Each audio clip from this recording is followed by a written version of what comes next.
এখন আমি দাঁড়িয়ে রয়েছি ঝাড়গ্রামের গুপ্তমণির মন্দিরে। বেশ বৃষ্টিস্নাত পরিবেশ এবং সেই আবহেই মন্দিরে আসা। অত্যন্ত জাগ্রত মন্দির এবং অত্যন্ত পুরনো মন্দির, প্রায় 450 বছরের পুরনো। আমাদের খড়গপুর থেকে প্রায় 25 থেকে 26 কিলোমিটার দূরে মন্দিরটা রয়েছে, ক্ষেমাশুলির কাছে। তো এই মন্দির মনে করা হয় যে এই মন্দিরে মানে মা গুপ্তমণি সমস্ত ধরনের দুর্ঘটনা থেকে তার ভক্তদের রক্ষা করেন এবং যে কোনো হারিয়ে যাওয়া জিনিস খুঁজে পাওয়ার ক্ষেত্রেও কিন্তু মা গুপ্তমণির কাছে ভক্তরা মনস্কামনা করেন। আমি দেখানোর চেষ্টা করব, এখানে প্রচুর মাটির মানে কী বলবো, ঘোড়া রয়েছে, হাতি রয়েছে।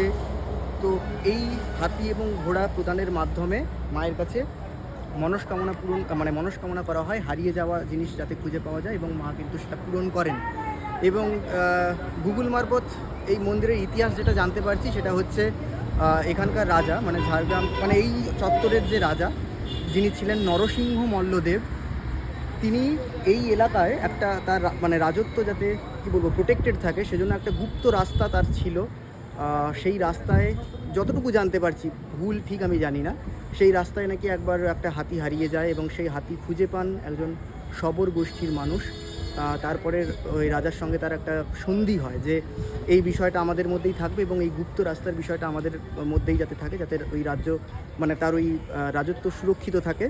তো সেই রাস্তা কিন্তু সুরক্ষা করে আসছেন মা গুপ্তমণি, মানে এটা গুগল থেকে জানতে পারলাম। এবং ওই যে বললাম অত্যন্ত প্রাচীন মন্দির, 450 বছরের পুরনো।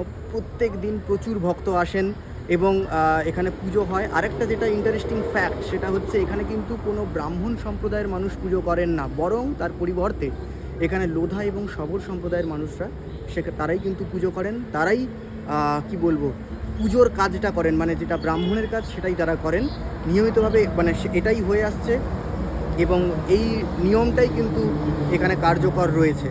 তো বহুদিন পর এই বছর এই নিয়ে দ্বিতীয়বার এলাম, খুব ভালো লাগলো। মায়ের মন্দিরে এলে মন ভরে যায় এবং মা গুপ্তমণি সবার খুব ভালো করুন, সবাইকে ভালো রাখুন। আপনারাও আসতে পারেন খড়গপুর থেকে 25 থেকে 26 কিলোমিটার দূরে মা গুপ্তমণির মন্দির।